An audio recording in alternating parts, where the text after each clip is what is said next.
जय सिया राम। सब सुख लहे तुम्हारी सरना, तुम रक्षक काहू को डरना। श्री हनुमान जी की कृपा से हमारे जीवन में सब कुछ संभव होने लग जाता है। एक ऐसा ही जीता जागता उदाहरण जो कि एक महिला भक्त ने हमारे साथ शेयर किया था, और उन्होंने ये बताया कि हनुमान जी की कृपा से सब कुछ संभव हो जाता है। और उन्होंने एक ऐसे उपाय का भी जिक्र किया जिस उपाय को करने के बाद आपके जीवन में आने वाली जितनी विपदाएं हैं या फिर जो अभी आपके जीवन में संकट चल रहे हैं वो संकट तुरंत दूर हो जाएंगे। तो इस वीडियो को एंड तक जरूर देखिएगा बिना स्किप किए। उन महिला भक्त ने अपना अनुभव हमसे बताया और कहा कि उनके जीवन में तो सब कुछ हनुमान जी ही करते हैं।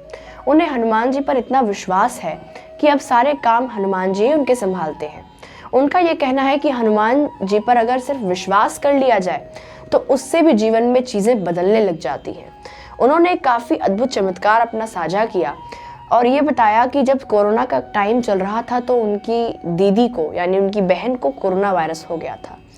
पहले उनकी दीदी की बेटी को कोरोना वायरस हुआ था तो उन्हें जल्दी से यूएसए भेज दिया गया था ताकि उनके पेरेंट्स को कोरोना वायरस ना हो, लेकिन थोड़े बहुत जर्म्स फैल गए जिस वजह से उनकी दीदी को कोरोना वायरस हो गया और हालत इतनी सीरियस हो चुकी थी कि जब कोरोना वायरस हुआ तो वो चीज़ हार्ट पर इफेक्ट पड़ गया और हार्ट पर इफेक्ट पड़ा तो उनकी दीदी वेंटिलेटर पे चली गई। कि उन्होंने कहा कि उनकी भांजी ने उन्हें कॉल किया और कहा कि मौसी मेरी मम्मी की तबीयत बहुत ख़राब है, डॉक्टर्स ने कहा है कि सिर्फ 1% ही चांस है बचने के। उसके बाद उन्होंने बताया कि उन्हें हनुमान जी पर तो बहुत विश्वास था। उन्होंने ये कहा कि अगर 1% चांस है तो उसके आगे 2 शून्य लगाने का काम हनुमान जी कर देंगे। मेरी दीदी वेंटिलेटर पे थी, वो यूएसए गई थी एक्चुअली। उनकी बेटी को कोरोना था, उसको लगा कि मेरे मम्मी पापा को ना हो जाए, उसने फटाफट भेज दिया, पर फिर भी कुछ जर्म्स उसमें आ गए, उनको कोरोना हो गया। कोरोना हुआ तो हार्ट पे असर हो गया, हार्ट पे असर हुआ तो वेंटिलेटर पे, मतलब डॉक्टरों ने बिल्कुल जवाब दे दिया।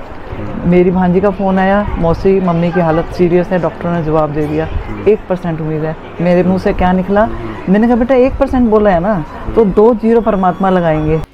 अब उनकी बेटी ने पूछा कि ये काम होगा कैसे, तो उन्होंने एक उपाय का जिक्र किया, एक उपाय बताया कि इस उपाय को करने के बाद जो 1% चांस है वो 100 में बदल जाएगा। उन्होंने एक उपाय के बारे में बताया है और ये उपाय है कि नासे रोग हरे सब पीड़ा, जपत निरंतर हनुमत बीरा। इस मंत्र का जाप करने के लिए उन्होंने उनकी बेटी को बोला कि इस मंत्र का जाप करो, वो भी बहुत श्रद्धा और भाव के साथ। और जब तुम इस मंत्र का जाप कर रही होगी तो एक जल रखो अपने आगे और उस जल में देख देख के इस मंत्र का जाप करो श्रद्धा और विश्वास के साथ। उसके बाद ऐसा करने से वो जल सिद्ध हो जाता है। फिर उन्होंने ये बताया कि उस जल को खुद भी पियो, पूरे घर के सदस्यों को भी पिलाओ, और जो व्यक्ति जो बीमार है उसको तो हम जल पिला नहीं सकते क्योंकि मना किया जाता है कि कुछ खाना पीना नहीं है, लेकिन उन्होंने कहा कि मन से सोचो कि तुम्हारी माँ ने ये जल ग्रहण कर लिया है। जब तुम इस चीज़ को मन से सोचोगी तो हनुमान जी ऐसी कृपा दिखाएंगे कि वो जल उनके मुख तक पहुंच जाएगा।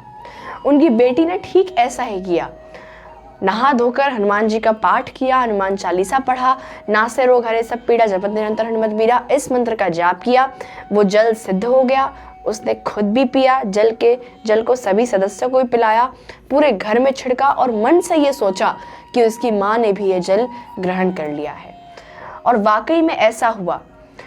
उन्होंने हनुमान जी से काफ़ी विनती की कि उनकी माँ ठीक हो जाए और हनुमान जी ने ऐसी कृपा दिखाई कि उनकी माँ ठीक हो गई। डॉक्टर्स भी काफ़ी हैरान थे कि जहाँ पर 1% चांस था ठीक होने का, वहाँ पर अब वो बिल्कुल स्वस्थ है। और जब वो ठीक होकर आई तो उन्होंने उन महिला भक्त से कहा कि तुम तो वाकई में मेरे सपने में मुझे जल पिलाने के लिए आई थी। ये तो बहुत बड़ा चमत्कार है। फिर मैंने नासे रोग हरे सब पीड़ा, जपत निरंतर हनुमत बीरा, ये मंत्र मैंने कहा बेटे बापूजी बोलते हैं, इस मंत्र का जाप करो, सामने जल रखना और वो उस जल को पीना, मम्मा को पिलाना, और बाई चांस नहीं भी तुम कर सकते तो मन से पिला देना, मुझे इतनी मतलब इतना विश्वास है कि तुम अगर मन से उनको पिला रहे हो ना तो उनके मुख में पहुंच गया। और फिर दीदी कहती है मेरे को कि तू तो मेरे को सपने में आके मेरे को जल पिला गई। जो ये अभिमंत्रित जल का उपाय है, अगर आप इसे करते हैं किसी भी समस्या की घड़ी में, तो ये जल वाला उपाय बेहद कारगर है, बहुत काम करता है। उसके साथ ही इन्होंने बताया कि ये हनुमान जी के चालीसा का पाठ तो नित्य रूप से करती हैं, और उन्होंने ये बताया कि वो हनुमान चालीसा को 6 बार पढ़ती हैं और 7वीं बार में वो सारे पाठ करती हैं। हनुमान चालीसा भी करती हैं, बजरंग बाण भी करती हैं, हनुमान अष्टक भी करती हैं, हनुमान जी की आरती भी करती हैं। 7वीं बार वो सारे पाठों को करती हैं और इस तरीके से वो रोज हनुमान जी का पूजा पाठ करती हैं, श्रद्धा और विश्वास के साथ। प्रणाम करके और सबसे पहले तो हनुमान चालीसा पढ़ते हैं। हाँ, जो 7 बार पाठ कर कोई, मैं 7 बार हनुमान चालीसा पढ़ के फिर पूरा पढ़ लेती हूँ। 6 बार हनुमान चालीसा, फिर 7वीं बार पूरा संकट मोचन, बजरंग बाण, ये पूरा करके सब पढ़ती हैं लाइन हाँ से। हाँ, ये मैं करती। और ये उनका प्रैक्टिकल अनुभव है कि हनुमान जी सब कुछ करते भी हैं। जय सिया राम।